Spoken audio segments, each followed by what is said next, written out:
doubt, the media play a vital role in projecting and rebuilding the image of any nation. The question is, with the advent of the social media platforms, is the media still performing this role? My guest, Mr. Omoruyi Nelson, will answer this and other questions on this segment. It's nice to have you on our program. Thank you. All right, what exactly is the role of the media in rebuilding the image of any nation? The role of the media in the building of any nation is cannot be overemphasized. Let's look at it this way: the media is the connect between the government and the people, and how the media is also the link between the national government, for instance Nigeria, and the rest of the world. For whatever the position the media takes is what is obtainable by the international community, because the media is the lens through which they see Nigeria. So that is where patriotism comes in. As a journalist, the media is supposed to first be patriotic, take the nation first. For instance, if you look at the Western media, they play down on some of the flaws, and they promote their values. They promote those things that make them stronger, and they project what they want the rest of the world to see. That is what the role the media should be playing in selling positively, in this case, in selling their nations, those unique things about us to the rest of the world. See, if you agree with me that there's no nation, there's no civilization, there's no race that don't have their own challenges, the downside. Yes. But it depends on how we manage those things. And we know challenges are meant to be overcome. But if we blow it out of proportion and we sell ourselves so cheaply for the outside world, of course that is what they are going to, how they are going to take us. And all right, now as a journalist, there's what is called patriotic journalism. Yes. Have we been able to use this approach effectively? Well, it has not been Uhuru. We are not yet. We are not there yet. Okay. We are still having a lot of challenges, as in people rushing to break news without authenticating those news, or people rushing to the press without first fast-checking what they want to put out there. And if you ask me, the mainstream media, to some extent, have played greater role to project, like the NTA, for instance, and some of the government media has really done much to project who we are, those positive values that make us unique. But if you consider other medium that has come up of late, like the social media platforms and all that, that has really, though it has its positive side, because it has enlarged the spheres of participation in the process of governance. People now have the medium through which they can disapprove of government policies and all that.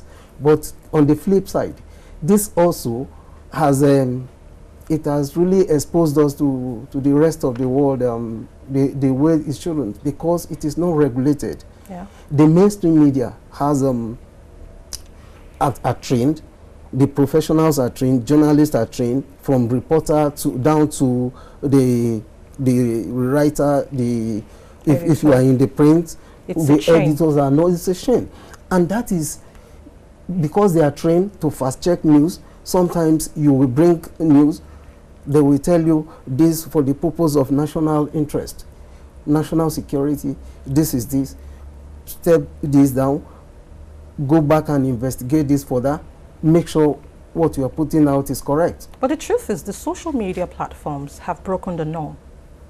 Yes. Nobody checks. We just share.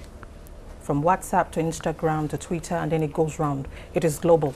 It is global. And that is the challenge the mainstream media is facing.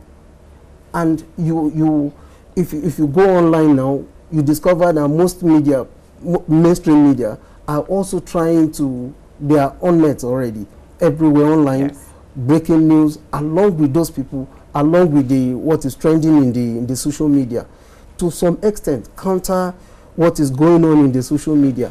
But because the social media is just like free reign, is they are really not catching up. But one thing is anything that has no penalty attached to it is also a problem. Oh. Freedom of expression, of course, has its own limitation, because they say you are a citizen because there's a country, and the first interest must be the interest of your country. Yes.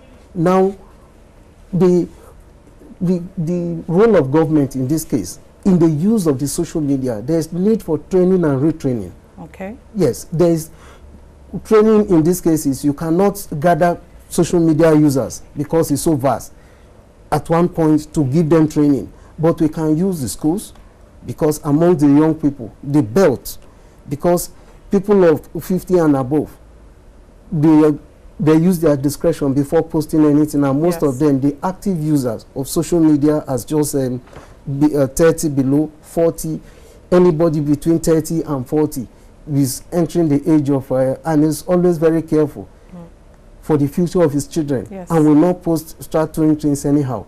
But the younger age that are still within the age bracket in schools and all that, we can use the schools to reach out to, like the NOA, for instance, National Orientation Agency. They have a lot of role to play on educating. Of course, the Minister of Information has been doing a lot in terms of this. Very active in terms of he has been on his toes, crying against fake news. Fake news.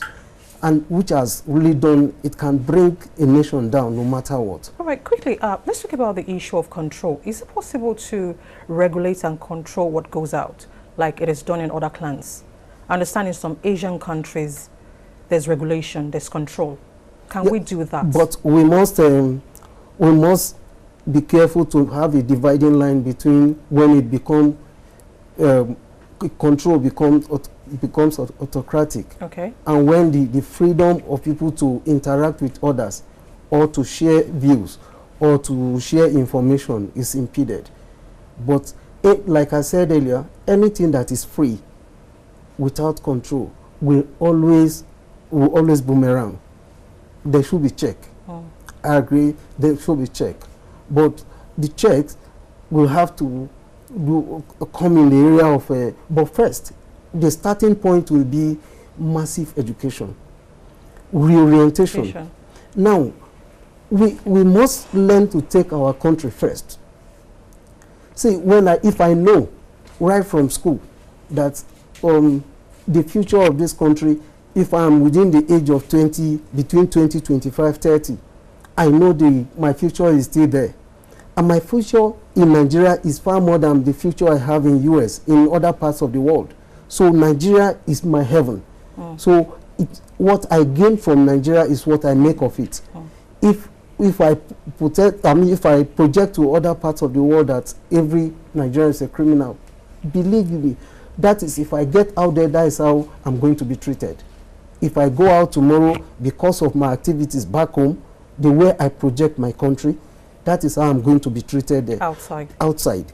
If the moment we conscientize our youth to know this, of course they will have control over what they put out, because the moment you're on the social media, you are connected to the person in Asia, and they are Nigerians in all these countries. Like, it's saddening now to know that the way we are being treated at major airports around the world is different from the way other nationals are being treated. Because the very moment you bring out the green card, green card, your passport, you're like, the atmosphere changes. Special check. Special treatment. Yes, special treatment.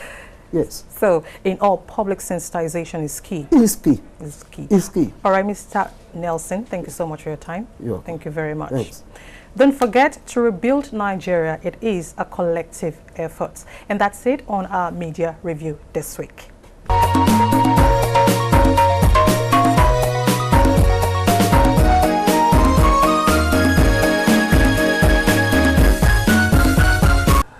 Yes, Lizzie, it's time to go. Yes.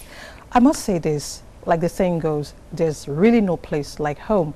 We must remain positive, believe in Nigeria in order to achieve the desired Nigeria we all need. Culture is like history. You must always imbibe it. On behalf of all of us, always be guest to Insight. Bye-bye.